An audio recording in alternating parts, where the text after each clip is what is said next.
Vamos a estar hablando un tema, como decir, la tercera parte del poder de la sangre de Cristo, que fue un tema que introdujo nuestro apóstol Orlando en los primeros días del mes de enero, creo que fue la tercera semana, si no mal no recuerdo, en donde él sentado allí, el Espíritu Santo le instó a que hablara a su iglesia sobre la importancia de que la iglesia se apropiara del poder de la sangre y que entráramos en el entendimiento y en la conciencia por el conocimiento de la palabra de lo que significa esa sangre que Cristo derramó en la cruz del Calvario, para que se haga en nosotros algo tangible y podamos ver ese poder manifestado a nuestro favor. Amén. Entonces estuvimos hablando de eso. En nuestro canal de YouTube están esas enseñanzas que se han dado del poder de la sangre, pero en CDFAN, en Fuerte Tiuna, también nuestro apóstol, estando en una reunión con un grupo de personas, el Espíritu Santo le habló.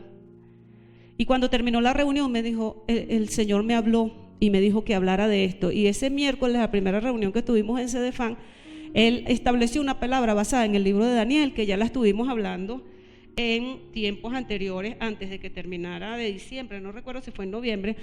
Y de allí se estuvieron también dando unos principios bíblicos para la nación y para la iglesia. Y yo podía ver en mi meditación de la palabra, más que querer dar un mensaje, más que querer dar un estudio, más que querer dar una enseñanza, yo podía ver al Espíritu Santo obrando, al Espíritu Santo dirigiendo, al Espíritu Santo llevándonos, introduciéndonos dentro de las Escrituras, para que de allí trajéramos y nos llevara a la vida nuestra de hoy todo lo que el Señor en su propósito está establecido para esta nación, y nosotros como su iglesia siendo los llamados a hacer que lo que Él ya Dios estableció desde el principio para nuestro país, fuéramos los ejecutores de eso que ya Dios determinó desde el principio. Y allí estuvimos tomando como ejemplo lo que Dios habló en un tiempo con el profeta Daniel. Así que él ese día nos habló al iniciar la reunión, nos habló de la importancia de poder apropiarnos del poder de la sangre. No era una prédica, era solamente una introducción. Y ahí oramos y establecimos palabras. Y después, la siguiente semana, se dio un estudio de todo lo que la sangre de Jesucristo nos da a nosotros como beneficio. Y él allí estuvo hablando en el libro de Hebreos. Introdujo un tema, él hizo una encuesta rápida y dijo: ¿cuántos conocen y han oído hablar del tabernáculo? Ahora lo vuelvo a preguntar yo. Levanten la mano, ¿quiénes saben y han oído hablar del tabernáculo? Con sinceridad. ¿Lo saben o lo han oído? ¿No? ¿Lo saben o lo han oído? Endrina, lo estás aprendiendo. ¿Lo sabes? ¿Qué más? ¿Quién lo ha oído? ¿Quién no sabe nada? ¿No sabe nada ni entiende nada? Ok, entonces vamos a hablar rápidamente del tabernáculo. Van a tomar notas y le pido al Espíritu Santo que me ayude y me dé la gracia para poder unir una enseñanza con una prédica y que sea el Espíritu Santo de Dios fluyendo. Anoten allí para que lean en su casa Éxodo capítulo 25. Allí es donde se encuentran las instrucciones que dio Dios a Moisés para hacer o levantar en medio del desierto el tabernáculo. Si ustedes recuerdan, el pueblo de Israel, ¿verdad?, fue escogido por Dios para ser el pueblo de Dios. Israel es Jacob. De eso estuvimos hablando hace un tiempo, pero para que usted vea, podríamos hablar, si nos vamos más atrás, de Génesis, pero no vamos a entrar en eso porque sería muy largo. Este pueblo fue por una situación en la nación donde estaban de escasez, donde había hambre en toda la tierra, fue llevado a Egipto. En Egipto estaba José, que era hijo de Israel, que había sido vendido por sus hermanos. Y Dios lo llevó allí, y José levantó en medio de la escasez una cantidad de almacenamiento de comida para las naciones en ese tiempo. Una vez que muere José y se levantan otro faraón, y pasa el tiempo de José. Israel con sus hijos estaban allí, se multiplicaron, crecieron y ellos fueron esclavizados durante 430 años en Egipto. Dios levanta a Moisés, un libertador de en medio de su pueblo, que aunque no fue criado por su familia, porque había un edicto, cuando vieron que se estaban multiplicando mucho los israelitas, había un edicto de matar a todos los niños que nacieran para que no se siguieran multiplicando. Su madre lo salvó, se lo entregó a la hija de Faraón, la hija de Faraón lo cría y se levanta, Dios lo llama como un libertador para su pueblo. Podríamos decir, si mal no me equivoco, que estaríamos hablando como que de la segunda vez de la aplicación de la sangre.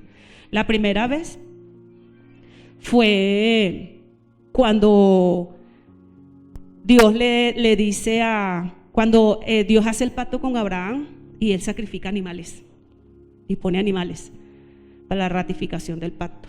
Después, cuando Dios le dice al pueblo, saca a mi pueblo, van a salir, sacrifiquen el cordero, que es lo que ellos llaman la Pascua, lo celebran la Pascua, y ponen la sangre del cordero, le da una serie de instrucciones en los dinteles de la puerta.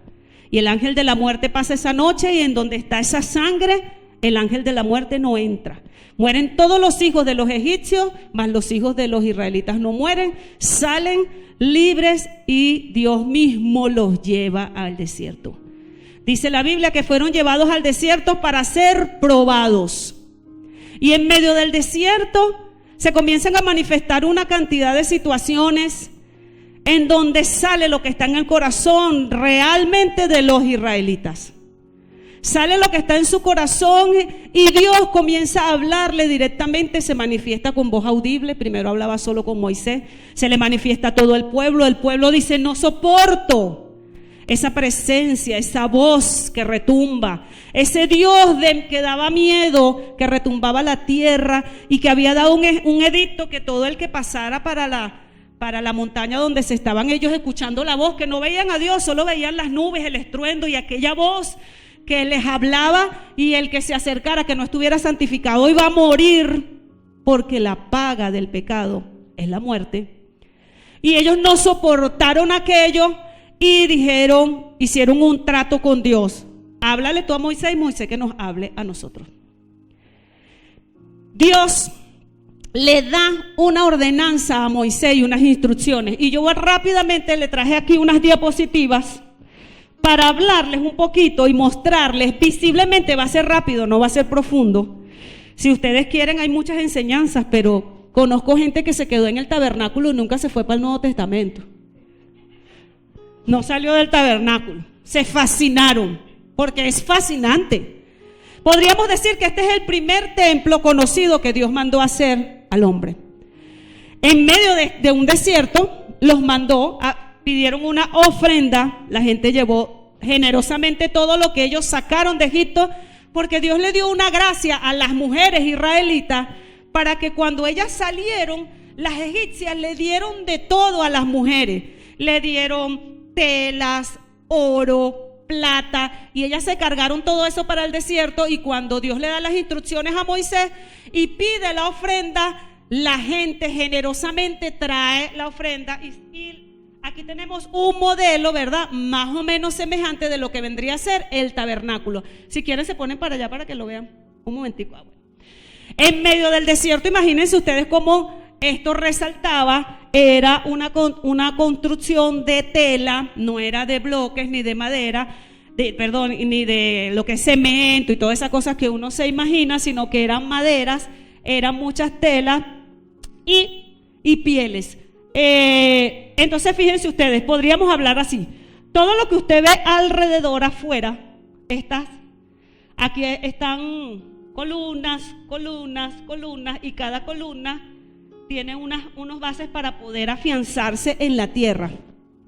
Columna, tela, todo rectangular hasta donde está la puerta. Cambia el color de las telas y cambia el color de las telas. Adentro, toda la tribu, no sé si hay otro por allí donde se ven las tribus. El videobeam no me reconoce todas las imágenes, así que vamos a ir dándole.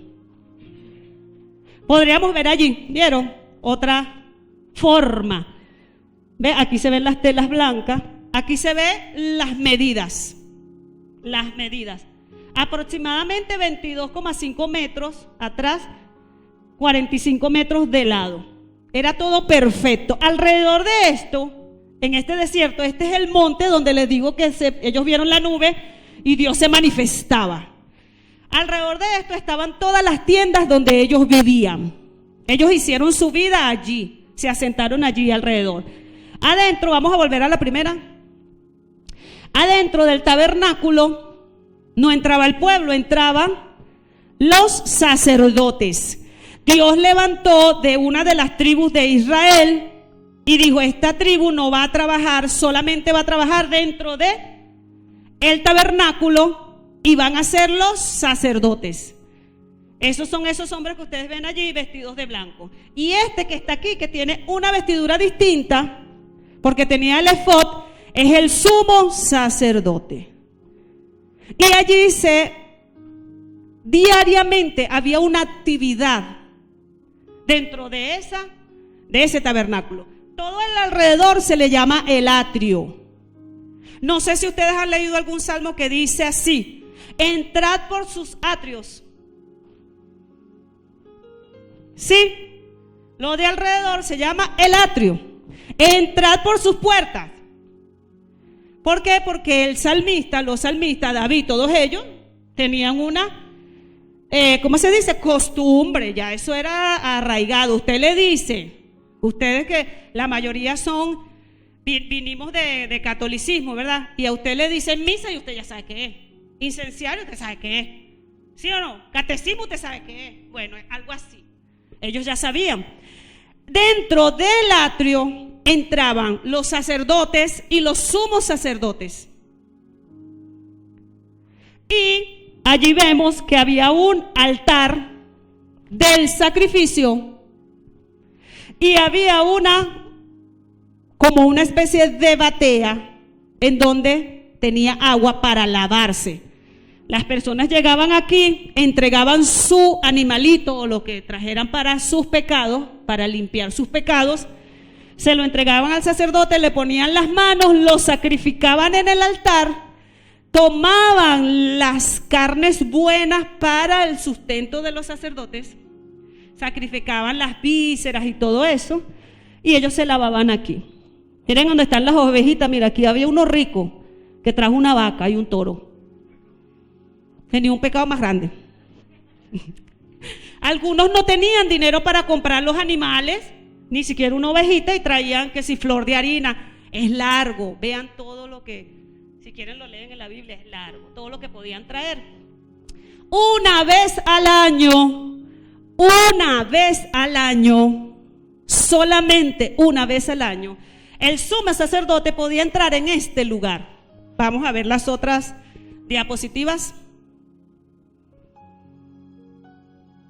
Ahí ustedes están viendo, este es el altar, bien grande.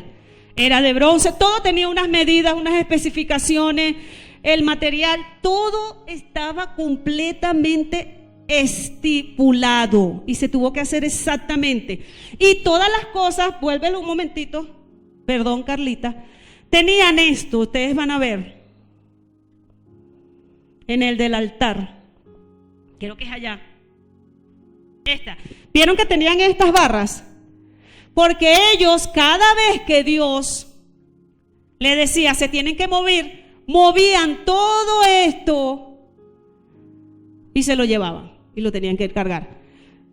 Una vez que Moisés instaura el tabernáculo, lo enseñaba el apóstol, Dios mismo enciende el altar, envía fuego del cielo y enciende el altar. Por eso que usted ha escuchado en la Biblia que se dice que no puedes tener un fuego extraño. Ok, vamos a ver otras. Este es lo que estaba dentro, ¿se vieron? Que está dividido en dos, el lugar santo y el lugar santísimo. Entonces fíjense, las personas que estaban afuera, aunque eso era tela, no podían ver adentro. Mucho menos podían ver dentro del lugar santo o lugar santísimo. Este espacio estaba dividido en dos, todo por telas y por Estaba aquí la entrada, ahí está el sumo sacerdote, y la primera parte que encontraban era el lugar santo, en donde estaba el candelero. Ustedes lo han visto mucho, ¿verdad? Que tiene siete ramitas allí. Está el altar del incienso. Este es otro altar, en donde ellos venían y ponían el incienso y lo quemaban. Estaba también allá, hay una parte, la mesa del pan. Estaba la mesa del pan allá. No se duerman, despiértense del ente. Yo no entiendo por qué la gente se duerme. Aquí había otra cortina, y estas cortinas tenían unos dibujitos específicos también, y se entraba al lugar santísimo. Era corrida, aquí lo hicieron un corte así para que lo pudieran ver. Y aquí estaba el lugar santísimo, y en el lugar santísimo era aquel lugar donde dice el apóstol que nos estaba enseñando que cuando entraba el sumo sacerdote, si estaba en pecado, y los jalaban. Y como tenía las campanitas y ellos se movían, entonces sonaba tiqui, tiqui, tiqui, tiqui, tiqui, tiqui. Dejaba de sonar, se murió, chiquitín, estaba en pecado. Aquí estaba el arca del pacto. Tenía unos querubines, no sé si por ahí debe haber uno del arca, vamos a buscarla. Había unos querubines que tapaban, adentro estaba una muestra del maná, estaba, aquí está, las tablas de Moisés y la vara. Ahí reposaba la presencia de Dios. Ahí reposaba la presencia de Dios. Cuando ellos estaban en el desierto, venía la nube de la gloria de Dios, que es lo que llaman la Shekinah. Y dice que esa nube se posaba. Y cuando la nube se paraba, ellos se paraban, porque decía: Dios, estoy aquí. Es la nube. Y cuando la nube se movía, ellos se movían. Dice la Biblia que ellos no padecían en el día por el sol, porque esa nube les daba sombra. Y en la noche no tenían frío, porque había como un fuego que les daba calor. Dice que sus ropas durante todo el tiempo que estuvieron en el desierto no se les envejeció, no se les dañó y no se les rompió. Tenían cada día el maná del cielo. Ellos recogían lo que tenían que comer cada día. Dios cumpliendo su pacto con su pueblo. Vamos a terminar. Esto es otra foto más o menos como se vería el arca. Y vieron que tenía sus varas, y ellos cuando salían tenían que montársela en los hombros, y no la podía cargar cualquier persona, ni la podía tocar cualquier persona, porque estaba la presencia de Dios allí, y si estaba en pecado, el que la tocaba moría.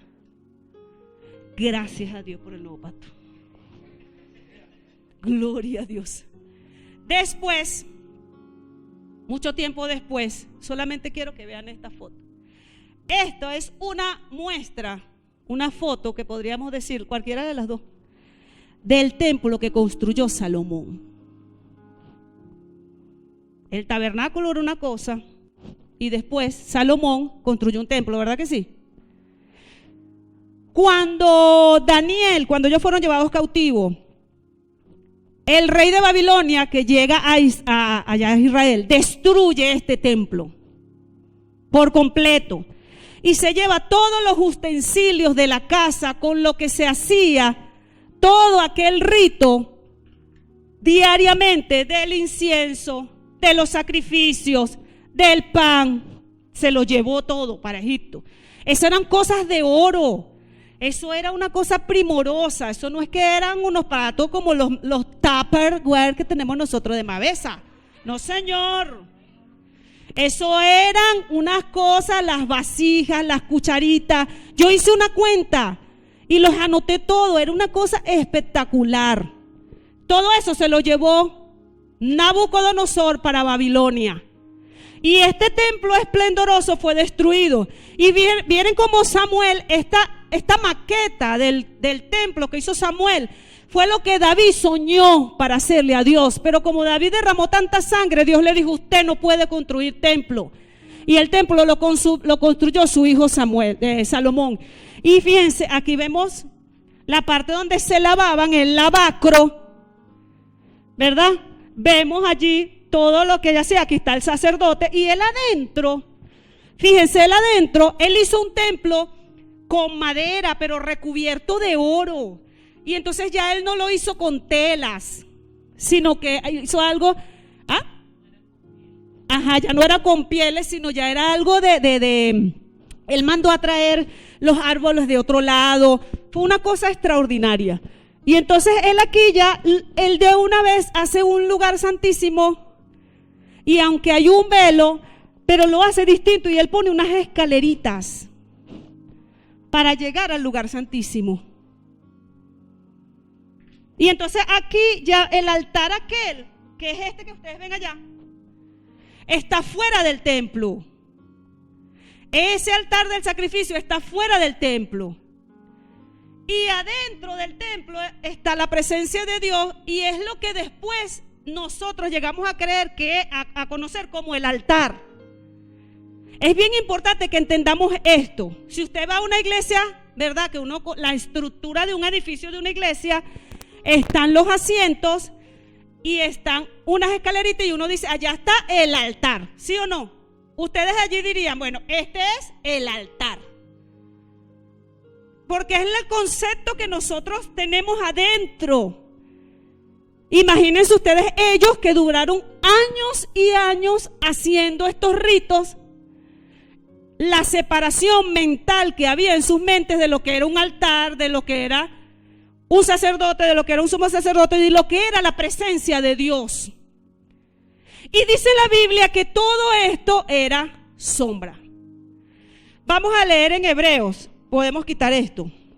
En el capítulo 9, el escritor a los hebreos, que son los judíos, le dice así: ahora bien, el primer pacto tenía ordenanzas de culto y un santuario terrenal. Ahora sabemos de lo que está hablando el escritor.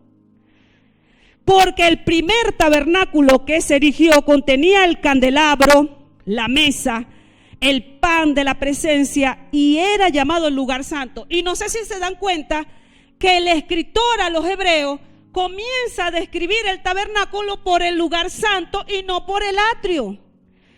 La lógica humana dice que yo voy a hablar de algo y comienzo de primero hacia adentro, ¿cómo decir? De adentro hacia afuera. Lo que yo veo primero, entras por una puerta, aquí hay esto, ¿sí? Pero él no. Y dice, y detrás del segundo velo estaba el tabernáculo interior, que se llamaba el lugar santísimo. Y en él se hallaba el incenciario de oro y el arca del pacto, totalmente cubierta de oro, en la cual había una urna de oro que contenía el maná, la vara de Aarón, yo dije la vara de Moisés y la de Aarón, que reverdeció, y las tablas del pacto. Encima del arco estaban los querubines gloriosos que cubrían el propiciatorio. Pero no hay tiempo para hablar acerca de cada una de estas cosas que estaban ahí dispuestas. En la parte exterior del tabernáculo, entraban en todo tiempo los sacerdotes para oficiar el servicio del culto. Pero el sumo sacerdote entraba al tabernáculo interior llevando sangre solamente una vez al año, la cual él ofrecía por sí mismo y por las transgresiones del pueblo. Y con esto el Espíritu Santo daba a entender que no había sido revelado todavía el camino de los santos, mientras que el primer tabernáculo permaneciera en pie. Y esta es la figura. 2 puntos, dice aquí. En aquel tiempo eran presentadas ofrendas y sacrificios que no podían hacer perfecta la conciencia del que las ofrecía, porque solamente consistían en comida, en bebida y en diversas abluciones, las cuales eran ordenanzas para la carne y que fueron impuestas hasta el tiempo de reformar las cosas. Pero el Cristo que vino llegó a ser el sumo sacerdote de las cosas buenas que hizo, y entró al grande y perfecto tabernáculo no hecho por manos, el cual no es de cosas creadas, y no entró llevando sangre de cabritos ni de becerros, sino que entró con su propia sangre una vez al santuario y logró la redención eterna. Qué tremenda revelación recibió el escritor de los Hebreos. Cuando él pudo conocer, vivir y tal vez hasta participar muchísimas veces, no del tabernáculo de Moisés, lógicamente, pero de ese templo, una vez reconstruido, que fue en los tiempos, como les dije, de Daniel, en donde Dios, cuando se acaba la cautividad, levanta a Esdras, levanta a Nehemías, levanta a Daniel y se hace la reconstrucción de ese templo. Y cómo Dios lo llevó a entender que cuando Dios le dijo todas estas cosas, eran una sombra, eran una figura, como dice el apóstol Lucas Márquez, eran una tipología, pero que esas cosas creadas por el hombre no tenían la esencia de lo que Dios quería hacer con su pueblo, de lo que Dios quería hacer con el hombre.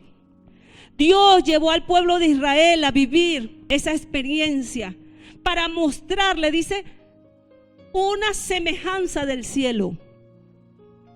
Pero ellos llegó un momento que ellos adoraban los rituales, adoraban esas cosas sagradas. Porque gente, déjenme decirle, esos utensilios que se utilizaban para hacer todas esas cosas, no los podían utilizar para otra cosa más. Eran apartadas. Eso es lo que se llama santificadas. Solamente se podían utilizar para trabajar dentro del tabernáculo. No era que el sacerdote agarraba el cuchillo, picaba la broma y después se lo llevaba para su casa y en su casa preparaba su comida. No. Ese cuchillo era exclusivamente para hacer el trabajo dentro del templo. Yo no sé cuántos de los que están aquí están entendiendo lo que yo estoy queriendo decir por el Espíritu. Si esto es una figura, una sombra y un tipo, primero de lo celestial y segundo de nuestra salvación y redención y de lo que para nosotros debe significar el sacrificio, la sangre, el altar, la consagración. Porque dentro de ese tabernáculo también estamos incluidos nosotros. Porque dentro de ese tabernáculo y esa aplicación de lo que es la adoración y de lo que es los sacrificios, estamos tú y yo. ¿Qué dice la Biblia? Y lo escribió el apóstol Pablo en el libro de Efesios, que fuimos apartados para Dios. Desde el vientre de nuestra madre, que no nacimos por un deseo humano sexual, que cada uno de nosotros nació con un propósito de vida eterno para hacer aquello que Dios determinó que tú y yo hiciéramos. Que nosotros, así como esos utensilios, fuimos apartados para Él y para su obra. Y si tú entiendes que tú fuiste apartado para Él y para su obra, entonces tú no usas tu cuerpo para hacer aquello que no es lo que Dios dijo que hicieras. En este momento tú eres el utensilio. Y Dios te hizo y te formó. El salmista decía: yo entiendo que tú te metiste en el vientre de mi madre y me formaste.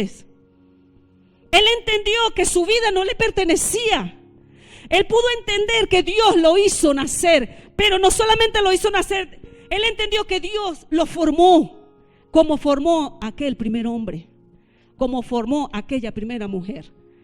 Pero no lo formó para que fuera una carga, no lo formó para que hiciese cualquier cosa, lo formó, lo apartó, lo consagró.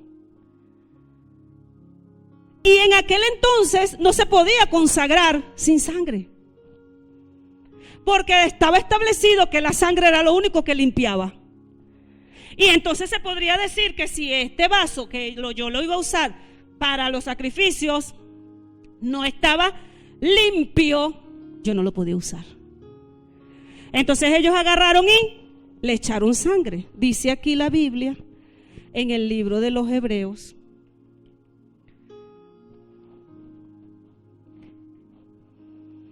en el capítulo 9.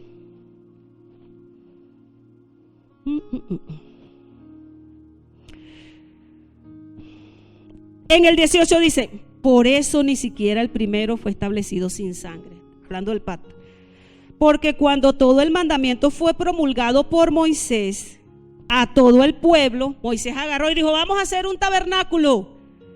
Y fue un mandamiento. Y vamos a recoger una ofrenda. Y vamos a levantarlo así, lo vamos a hacer así, así, así. Y escogió: Héctor, tú vas a hacer esto. Todos los que sepan coser, vengan por aquí.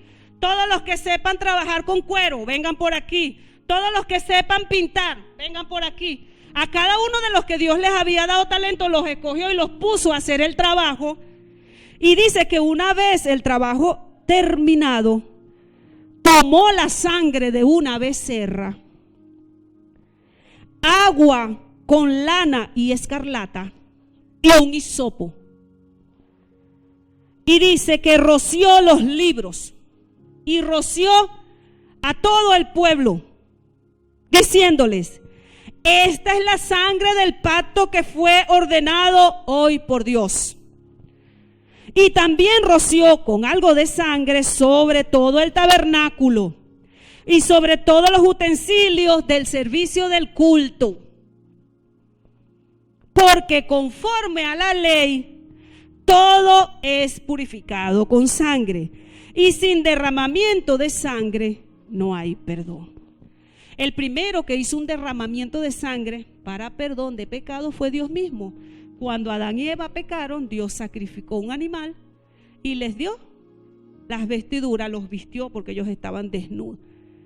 Entonces fíjense ustedes, poder hoy en día, nosotros que en nuestra mente, en nuestro corazón, póngale el nombre que usted quiera, cierre los ojos allí un momentito, en su ser interior, en lo más profundo de tu cerebro, en donde está tu mente, en donde están tus emociones, en donde en un momento determinado vino aquel pensamiento guiado por el Espíritu diciendo: eres mi hijo, yo te escogí. Ahí adentro es donde la sangre de Cristo roció para salvación. Ahí adentro es donde la sangre de Cristo vino. No necesitas que hoy venga el apóstol y empiece a echar sangre. ¿Por qué? Porque de la misma manera que en el tabernáculo, en la presencia de Dios estaba en lo más profundo, oculto, donde nadie lo veía, en donde solamente una vez al año podría entrar el sumo sacerdote. De esa misma manera, Dios tiene que penetrar en lo más profundo de tu ser, en donde nadie puede ver. Y si tú no dejas que Dios penetre en lo más profundo de tu espíritu, en donde nadie puede ver, puedes caer como los israelitas en ser un religioso que solamente cumple un culto, un servicio, una religión. Y nosotros fuimos llamados a otra cosa. Qué extraordinario que el escritor a los hebreos le empieza a escribir a los hebreos y le dice: les voy a decir una cosa. Ustedes veneran a Moisés porque Moisés les dio la ley, porque Moisés les dio el tabernáculo, porque Moisés los guió por el desierto. Pero les voy a decir una cosa: hay uno superior a Moisés y es Cristo. El Cristo que vino y se manifestó en carne y que ustedes crucificaron es superior a Moisés. Y les voy a decir más: ese Cristo es superior a los ángeles. Y les dijo más: hoy en día, si ustedes quieren la salvación, tienen que acudir a Cristo, porque Cristo fue establecido como el único sumo sacerdote que puede entrar delante de la presencia de Dios a pedir por tus pecados y por mis pecados. Y ellos dijeron: no, Cristo no puede ser sumo sacerdote porque Cristo no es nacido de la herencia de David. ¿Se acuerda que les dijo que una tribu era la única que podía ser sacerdocio? Pero Dios fue más profundo, Dios fue más adentro, Dios fue más allá. Dice la Biblia en Hebreos capítulo 1. En Hebreos capítulo 1. Mira lo que comienza el escritor y dice así: Dios, habiendo hablado a nuestros padres, y él estaba escribiendo esta carta a los israelitas. Dios le habló, ¿sí o no? A los israelitas, sí. Dice, por medio de los profetas, porque ellos no quisieron escuchar la voz de Dios directamente. Y Dios levantó profetas. desde la antigüedad en muchas partes y de muchas formas, en estos últimos días nos ha hablado por medio de su Hijo, a quien Él constituyó heredero de todo y por medio de quien hizo los mundos. Cristo es el esplendor de su gloria, la imagen de su esencia. Sustenta todas las cosas con el poder de su palabra. Y Él, habiendo llevado a cabo en su persona la limpieza de nuestros pecados, se sentó a la diestra de la majestad en las alturas. Porque el escritor les escribe eso, valga la redundancia al principio. Dice en Hebreos capítulo 9, en el versículo 7, hablando de Cristo. Hablando del sumo sacerdote que entraba al lugar santísimo, dice: pero el sumo sacerdote entraba al tabernáculo interior, llevando sangre solamente una vez al año, la cual él ofrecía por sí mismo y por la transgresión de los suyos. Y con todo eso, el Espíritu Santo daba a entender que no había sido revelado todavía el camino de los santos, mientras el primer tabernáculo permaneciera en pie. Y esta es la figura: en aquel tiempo eran presentadas ofrendas y sacrificios que no podían hacer perfecta la conciencia del que los ofrecía. No podían hacer. ¿Dónde está la conciencia del hombre? El hombre es, así como podríamos decir, como el tabernáculo que tenía el atrio, el lugar santo y el lugar santísimo. El hombre tiene un cuerpo que se ve por fuera, tiene, ¿verdad?, una mente adentro, tiene un espíritu adentro y tiene un alma. 3 cosas tiene también el hombre. El hombre tiene una cosa física por fuera, que es el cuerpo que tú y yo vemos, uno más gordito, uno más flaquito, uno más bonito, otro más feito, pero está, ese es el cuerpo. Eso es lo que la gente dice: ¡ay, se murió Pepito! No, se murió el cuerpo. Pero lo que la persona está adentro, en su espíritu y en su alma. En el alma está la conciencia, y en el alma están las emociones, y en el alma está la voluntad. Entonces dice allí que eso, todo esa parafernalia, no podía limpiar la conciencia del hombre. El que la persona llegara y pusiera las manos, no podía. Pero dice que la sangre de Cristo, en el 14, la sangre de Cristo, que por el Espíritu eterno se ofreció a sí mismo, sin mancha a Dios, purificará nuestra conciencia de obras muertas para que sirvamos al Dios vivo. Era lo que nos enseñaban, que la sangre de Cristo nos limpia la conciencia de pecado. ¿Saben una cosa? Lo más horrible que hay es saber que Cristo murió por ti y por mí, que Dios ya no te ve pecador, pero cuando tú erras al blanco, entonces tú mismo te vives condenado. Cristo vino a quitarnos el pecado, y si ya tú no eres pecador, entonces tú no haces lo que el pecado quiere que tú hagas. Apropiémonos de esto, porque veo mucha gente que vive luchando con el pecado, luchando con algo que Cristo destruyó, y diciendo: es que yo soy débil, es que no puedo. Cristo en ti puede, porque el pecado fue destruido. No es difícil el evangelio, no es imposible, no. Si tú te apropias de esta verdad, si tú permites que esta verdad se meta en tu interior, entonces cuando venga el pecado tú lo habrás vencido, porque Cristo lo venció. Y tú dirás: ya yo no soy más pecador. Pero si tú siempre tienes conciencia, es que yo soy un pecador. Bueno, no. Cristo nos quitó el pecado. Di: Cristo me quitó el pecado. El pecado no tiene poder sobre mí. Esa es una de las revelaciones que el apóstol Pablo entendió y dijo: antes yo iba cautivo por el pecado y yo hacía lo que no quería, y había una fuerza en mí que me llevaba a hacer lo que yo no quería, y vivía en una eterna condenación. Porque lo hago, bueno, es que yo tengo 6 meses portándome bien. Porque no se trata de que tú hagas un esfuerzo humano por portarte bien. Es que Dios te quitó el pecado. No hay poder diabólico, no hay tentación, porque Cristo destruyó al pecado. Cada vez que el pecado quiera venir a tentarte, recuérdate, Cristo venció el pecado. Tú no puedes vencer el pecado. Es lo que el apóstol siempre nos trata de decir. Tú puedes ayunar, orar, vigilar toda la noche. Pero si tú tienes adentro de tu ser todavía la conciencia de pecado y no te apropias de estas verdades de que soy salvo, el pecado viene y se levanta. Y cuando estás ayunando y tienes hambre, más rápido.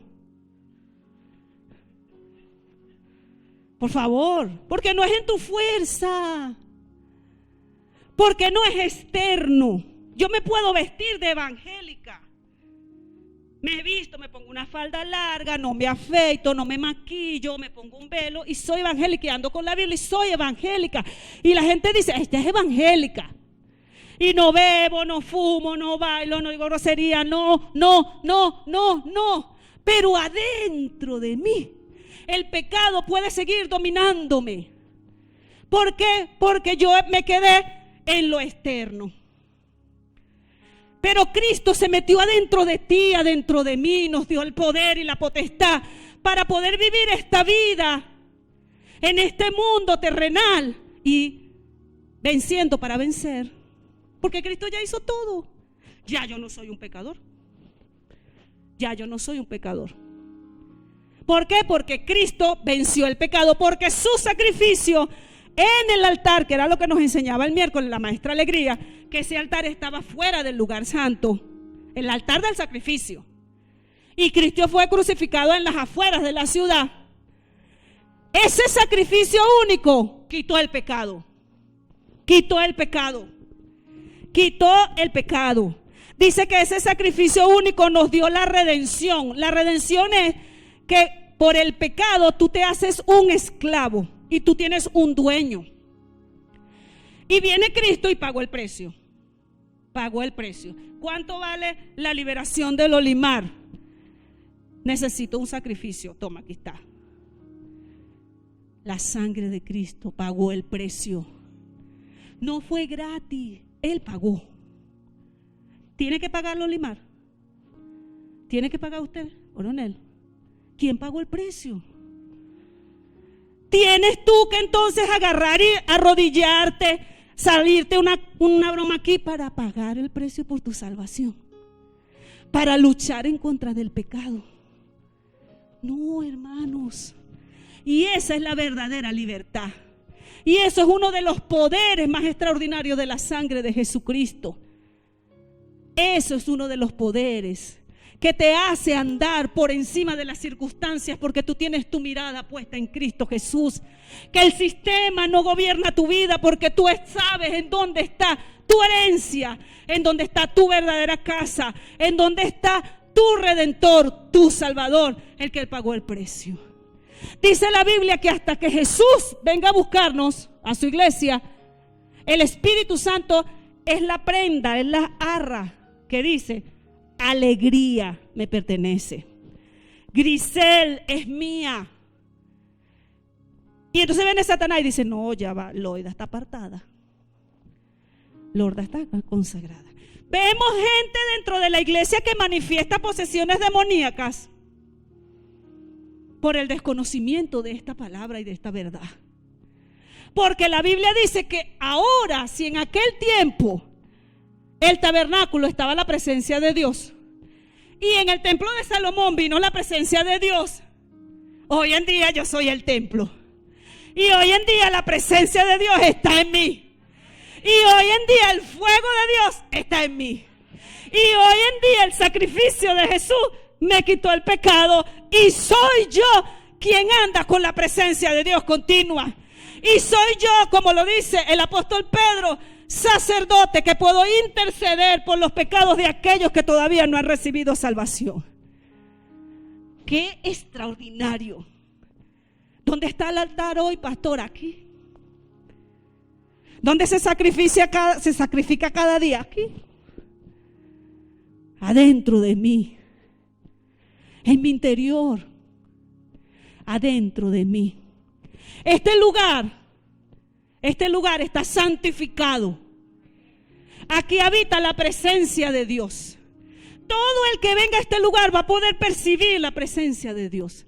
Y los demonios no van a poder entrar. ¿Por qué? Por causa de los hijos de Dios que estamos aquí. Porque tú y yo somos los portadores hoy en día de esa presencia gloriosa. Si tú te apropias de esto, no vas a tener depresión. Y créanme, yo me burlaba a veces. Porque, ay, perdón, uno cree que uno no se va a poner viejo, ¿no? Y entonces yo escuchaba a la gente que si los calores, la cosa, la menopausia. Y mi esposo me decía, cancelo, revoco, anulo, tú no te vas a poner vieja, tú no aceptes eso. Y me decía, y yo en mi mente decía, bueno, ¿será que sí? ¿Será que no? Y yo siempre he hecho algo que le venía diciendo a María, yo oro por mí misma, me pongo las manos yo misma. Cuando me duele algo, yo me oro, me unjo yo misma. Pero cuando yo empecé a sentir los efectos de la menopausia en mi cuerpo, era horrible. Porque a mí nunca me dolió, a mí me venía el periodo y no me dolía. Pues estoy hablando de cosas íntimas, pero bueno. Y yo andaba así feliz en la vida, nunca me dolió nada, yo siempre he sido muy sana. Siempre, siempre, siempre. Y así, deportista, fuerza, me montaba en los matas de mango, corría, subía a la bombona, bajaba la bombona, bajaba el agua. Yo siempre he hecho de todo. Y los que me conocen saben que soy así. Yo agarro un día y me barro los 4 pisos de la terraza y recojo la basura. Y José Orlando me dice, ¿por qué tú barras? Pues me da la gana, le dije. Porque esta es mi terraza y yo vivo aquí y está sucia. Y la barro toda. Pero me pongo retos. Yo creo que la barro en 15 minutos. 15 minutos voy y barro. Digo, Orlando, ya vengo, voy a barrer. Y barro todo eso. Y cuando me empezó a dar la menopausia era horrible. Era horrible. Mi cuerpo me decía un poco de cosas. Me daba unos calores. Y me tiraba así, estaba sudando. Yo siempre he dormido con Orlando así, abrazándolo, montándole los pies encima. Él me monta los pies a mí, yo le monto los pies a él y vivimos así. Y una vez me empezó a doler este brazo. Y estaba en la iglesia y no podía hacer así porque me dolía. Entonces me dijeron, tienes que dormir así. Yo, ay. Horrible. Yo pasé un buen tiempo en la iglesia y algunos lo saben, que yo no podía pasar el brazo de aquí. Hice terapia, oré, y no podía, hasta que un día hice así, ¡oh! Gloria a Dios, me curó, ¿verdad? Pero ¿saben qué me dio? ¿Qué fue lo que más me costó superar? Ansiedad. Te estoy hablando que a mí yo duré como 3 años en este proceso de menopausia. El mes que viene, el 3 de marzo, cumplo año. ¿Saben? No, que aquí es fiesta, torta, flores, precumpleaños, todo.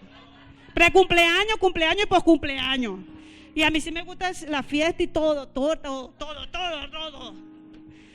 Bueno, cuando me empezó a dar ansiedad, yo siempre he dormido mucho y yo no podía dormir.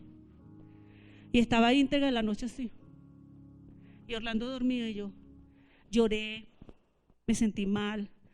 Me daba calor, me arropaba, me desarropaba, me arropaba. Sentía una angustia adentro, una desesperación, una cosa así, pensaba todo lo malo. Se va a morir Orlando, se va a morir mi mamá, me voy a morir yo. ¡Horrible! ¿Cuántos han tenido ansiedad?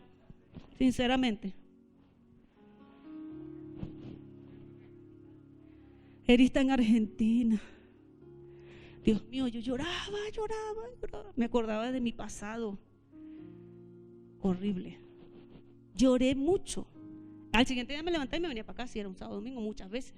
A las 4 de la mañana me dice, mamá, te levantaste, es que estoy vieja, mija. Y ahora me levanto a las 4 de la mañana. Me la pasé yo solita, lo comentaba con la pastora Loida, con María, con algunos. Tomé chía. Tomé ñamo salvaje, vitamina E, tampuey, centrum, todos los té. Me compré todo lo que me dijeron y no se me quitaron los calores. Y lo sufrí en mi carne. Y oraba y le decía, Señor, si esto es normal, porque yo soy un ser humano y tú me diste un cuerpo, y muchas mujeres tienen que haber pasado por esto, ayúdame. Porque a veces sentía que la vida no tenía sentido. Yo, la pastora Xiomara, sola, nunca se lo dije a nadie. peleé yo sola dentro de mí. Tenía, ay, otra vez una reunión, ¿para qué? Porque el cerebro te empieza a jugar en contra. Y te empieza a decir una cantidad de cosas y te habla el desgraciado. Y te habla adentro. Y tú, voy a dormir. Me metí en todos los de distraer y decía, cuenta las 3, hágase pasaje aquí. No me dormía. Me tomaba los té, el mate, la yerba mate, da mucho sueño. Es lo más, mira, me tomé mate, nada. Sola, hasta que me rendí. Y dije, Señor, si esto es normal en la mujer, ayúdame, porque yo sola no puedo. Y luché contra la ansiedad allí. Cuando se murió Narciné, yo sentía que yo me iba a morir. Me dolió tanto y me dolía aquí. Me dolía todo eso, yo se le decía, me duele todo el pecho. La pasé mal. Era como que Dios se fue lejos y la palabra no servía. Pero ¿saben una cosa? ¿Qué fue lo único que me hizo vencer? No todo lo que me tomé, apropiarme del poder de la sangre de Cristo. Hacer que eso que usted lo ve aquí se haga verdad aquí. Creer. Cuando el apóstol se paraba aquí antes de que lo operaran lo del corazón y daba los testimonios de fe, era como si me metían una espada adentro y me penetraba y se cumplía lo que dice Hebreos. La palabra me penetraba adentro, en lo más profundo, y me partía en dos. Y entendía que no se trataba de si él moría o no. Se trataba de que en este momento estamos llamados a vivir por fe. Y yo voy a terminar esta enseñanza, porque yo no les quería hablar del tabernáculo. Yo lo que quería era que ustedes, por el Espíritu,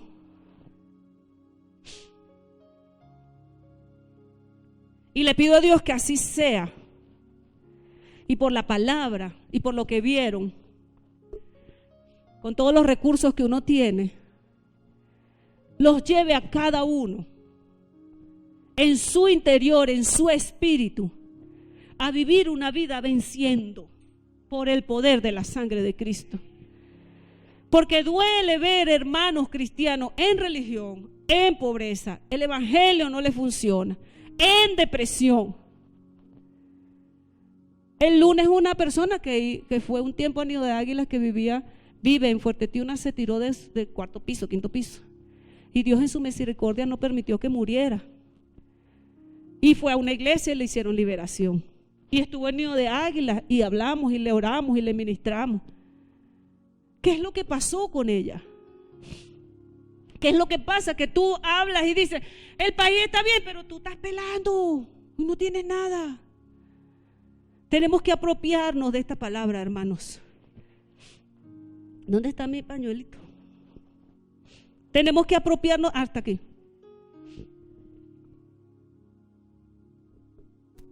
Tenemos que apropiarnos de esto, porque si no, no vamos a poder vencer. Dice Hebreos capítulo 2.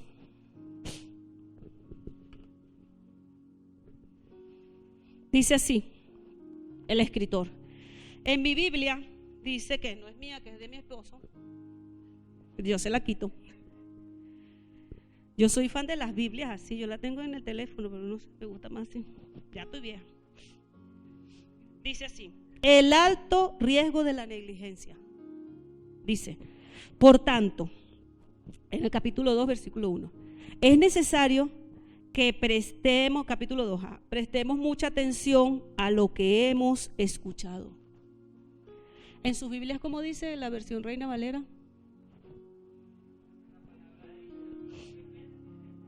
Por tanto, es necesario que con más diligencia atendamos a las cosas que hemos oído. Aquí dice, es necesario que prestemos atención. Dice, mucha mayor atención. ¿A qué?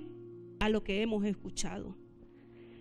Dice allí, no sea que caigamos.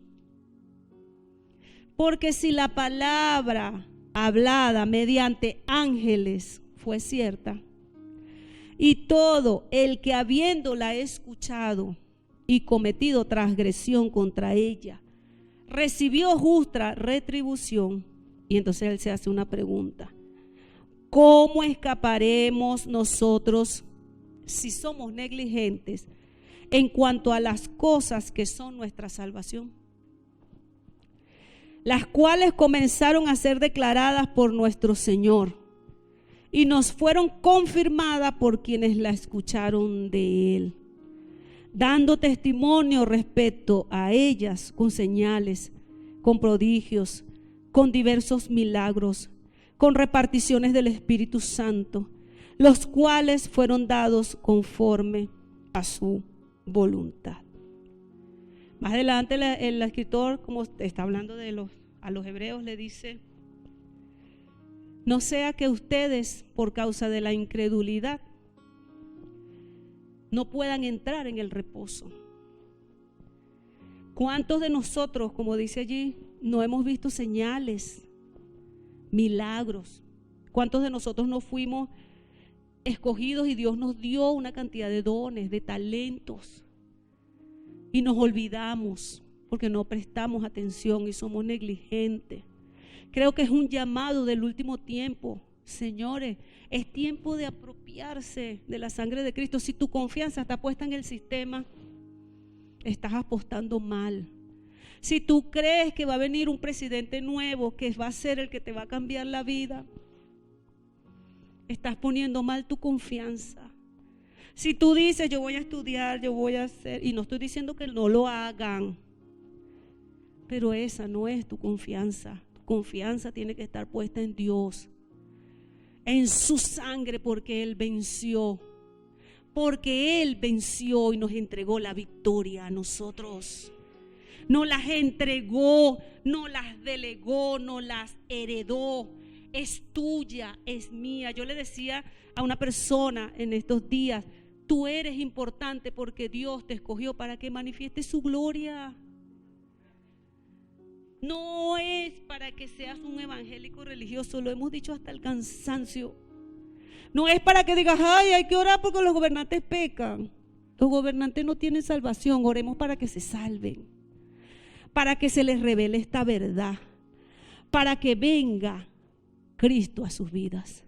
Cierren sus ojos allí donde está y los adoradores pasen y vamos a cantar. No se paren, quédense allí, no se paren, quédense allí, no se paren, quédense allí.